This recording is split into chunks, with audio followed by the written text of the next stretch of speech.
ဟုတ်ပြီအဲ့တော့အခုဒီကျွန်တော်စောင့်နေတဲ့ဒီ jailbreak ကတော့ဒီ iOS 11မှာလာပါပြီဒီနေ့ဒီ video မှာပြောပြပေးမယ်အကြောင်းကတော့ဒီ iOS 11ကနေ 11.1.2 အထိမှာရလာတဲ့ Electro jailbreak နဲ့ဖောက်လို့ရတဲ့ jailbreak ကိုပဲပြောပြချင်တာဖြစ်ပါတယ်ဟုတ်ပြီအဲ့ဆိုရင်စလိုက်ကြအောင်ဟုတ်ကဲ့မင်္ဂလာပါ iPhone Max ကနေပြီးတော့ပြန်နေကြရပါတယ်အခုဒီကအခုတွေ့နေရတဲ့ကျွန်တော်က iPhone 6s မှာ 6s ကနေပြီးဒီမှာဆိုရင်ကျွန်တော်က 11.1 version ရောက်နေပါတော့ 16GB ဖုန်းမှာအခုကြည့်လိုက်မယ်ဆိုရင်ဒီကဘယ်လိုပြောရမလဲ black version သွင်းထားရပါတော့ night mode official J ဒီမှာဆိုရင် cycle icon တို့ဘာတို့အဲ့ဒါဒီအခု jailbreak ကိုဘယ်လိုဖောက်ရမလဲပါလားအဲ့တော့ကျွန်တော်ဒီ view မှာအကုန်လုံးရှင်းပြသွားမှာဖြစ်ပါတယ်ဒီဒါမဲ့ဒီကျွန်တော်အခုဒီကဘယ်လိုပြောရမလဲဒီစသချင်းလောက်တဲ့ဟာပဲပေါ့နော်ဒီတခြား tweak တွေပါရကျွန်တော်ဒီနေ့တိတ်မဆန်းရသေးဘူးအဲ့တော့ tweak ကအခုနည်းနည်းပဲရှိတယ်အဲ့ဒီနည်းနည်းလေးကိုလည်းကျွန်တော်ပြောသွားမှာဖြစ်ပါတယ်အဲ့ဆိုရင်အခုဘယ်လိုလုပ်မလဲဆိုတာပြီးစပြီးကြည့်လိုက်ကြအောင်ဟုတ်ပြီဒီလိုမျိုးဒီ jailbreak ဖောက်ဖို့လိုမှာဆိုရင်တော့ဒီမှာကွန်ပျူတာတစ်လုံးတော့လုံးဝဖြစ်ပါတယ်ဒါပေမဲ့အဲ့ကွန်ပျူတာမှာ link နှစ်မျိုးလိုတယ် Cydia inverter နဲ့ဟိုဗာလဲ Electro Jailbreak ဆိုတဲ့ app နဲ့အဲ့နှစ်ခုကိုလိုအပ်တယ်အဲ့ဒီနှစ်ခုကိုကျွန်တော် link အောက်မှာ description မှာပေးရမှာပါဟုတ်ပြီအဲ့ဒီ link ရဲ့ link နှစ်ခုကိုရပြီဆိုတာနဲ့ကျွန်တော်ကဒီမှာ Cydia inverter ကို download ပြီပေါ့နော် Cydia inverter download ပြီဆိုတော့ဒီ Cydia inverter ကိုဖွင့်လိုက်ပါပြီးတော့ကျွန်တော်အခုဒီ link မှာပေးရတဲ့ Electra ဟာကိုနှိပ်လိုက်ရင်ဒီမှာ LED နေရာမှာ download ကိုရောက်သွားလိမ့်မယ်အဲ့ဒီအောင်နှိပ်လိုက်ပြီးရင်sorry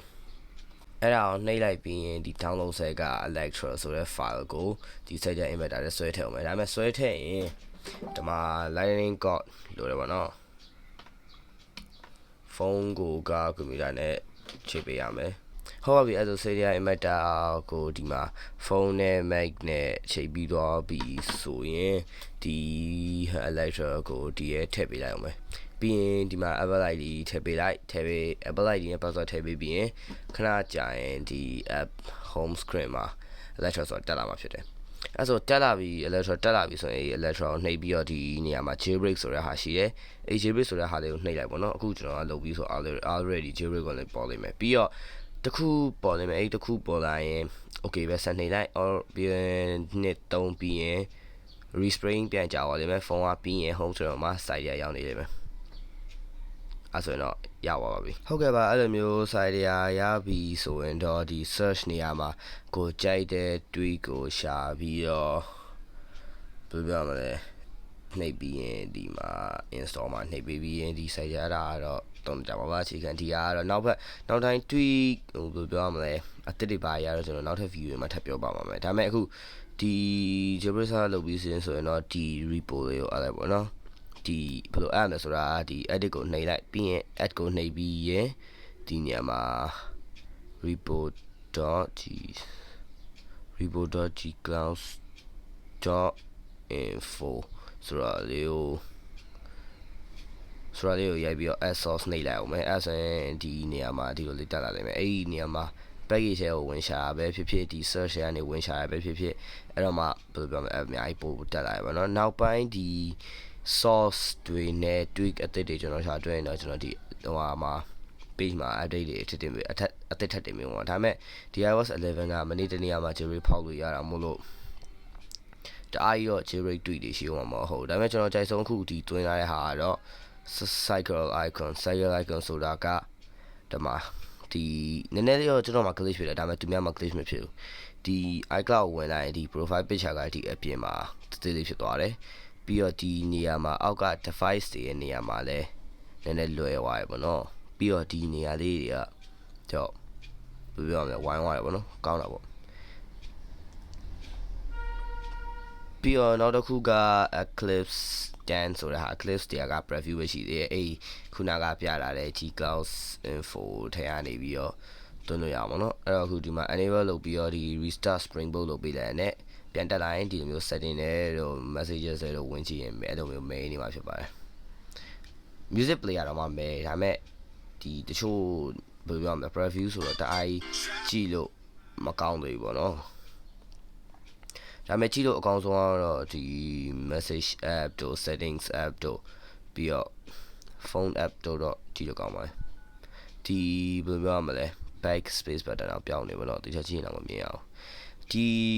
mod ကတော့ဒီဖုန်း9ရဆိုပေမဲ့ iPhone 10မှာတွင်တော့ပို့ပြီးအဆင်ပြေတာပေါ့နော်ဒီ mod ကအဲ့ဒီ mod နဲ့ဒီ cycle icon mod နဲ့ပေါင်းလိုက်တော့တော်တော်လှပါပေါ့နော်ပြီးတော့ဒီ tap flip ဆိုတဲ့ဟာအဲ့ဒါကကျွန်တော်အခုလောလောဆယ်တွင်တာဟာပြောပါပေါ့နော် tap flip ဆိုတဲ့ဟာကဒီ Snapchat တို့ Messenger Story တို့ဘာလို့သုံးရင်ဒီ official camera မှာအဲ့လိုမျိုးလှည့်လို့ရတယ်လေအဲ့လိုမျိုး double tap နှိပ်လိုက်ရင်လှည့်တဲ့ဟာမျိုးအဲ့ဒါ tap flip ဒီအောက်ထိဆိုတော့ကျွန်တော်မလို့ပေါ့နော်ပို့လွယ်တော့ကျွန်တော်တို့ဒီ tap flip ကိုတော့ပို့ချင်tap flip ကတော့အဲ့ဒါမရှိသေးဘူးဒါပေမဲ့တချို့ဘယ်လိုပြောမလဲ Jailbreak ဖောက်ပြီးဆိုတာနဲ့ error တွေကတစုစီးရဲဝင်လာနိုင်တယ်ဆိုတာတော့သတိထားကြပါတွင်းမဲ့ဆိုရင်တော့မှဘယ်လိုပြောမလဲတေးချာဆုံးဖြတ်မှလုပ်ပါဒီကျွန်တော်ကဒီ main device မှာမလုပ်ဘဲနဲ့ဒီ secondary device မှာလောက်တာပေါ့နော်ဒီ duplicate device အဲ့တော့မှကျွန်တော်လည်းလုပ်ရဲဖာပြဿနာဖြစ်တယ်ဘာ data ဘာပျောက်သွားလဲဘာမှမဖြစ်ဘူးပေါ့လေဒါပေမဲ့အခုဒီ Jailbreak က iOS 11ကနေ11.1.2 အထိပဲရသေးတယ်ကဲပြီးဒီလိုလုပ်နေတော့တခုဖြစ်ပြီးတော့ firmware ပြန်တင်ရမယ်ဆိုရင်တော့အဲ့ဒါတော့ကျွန်တော်လည်းမပြောတတ်ဘူးเนาะ firmware က11.2 ကိုတောင်မှ support လုပ်ရှင်မှာလုပ်တော့မယ် Apple ကကျွန်တော်လည်းမသိချသေးဘူး fingers cross အဲကြောင့်မလို့သိချကြပါလို့ဟုတ်ကဲ့အဲ့ဆိုဒီနေ့ဒီဗီဒီယိုကြည့်ရှုပေးတဲ့တူတမန်နောက်တစ်ခါဒီလိုမျိုး jailbreak tweet တွေလည်းကျွန်တော်တက်ထပ်တင်ပေးပါအောင်မယ်အဲဒီသတင်းထူးတွေအများကြီးသိအောင်လို့ဒီ iPhone 7 Max ဆိုတဲ့ page နဲ့ YouTube အကောင့်ကို like and subscribe လုပ်ပေးလို့ရပါတယ်ပြီးတော့ YouTube မှာဆိုရင် notification bell လေးကိုနှိပ်ထားလိုက်အဲ့တော့မှဝင်လာသတင်းတင်လိုက်အမြဲသိအောင်လို့ Facebook page မှာဆိုရင်လည်း CFA ဆုတ်ထားပေးလို့ရပါတယ်ဟုတ်ပြီအဲ့ဆိုရင်နောက်တစ်ခါဗီဒီယိုမှာထုတ်တွေ့ကြပါပေါ့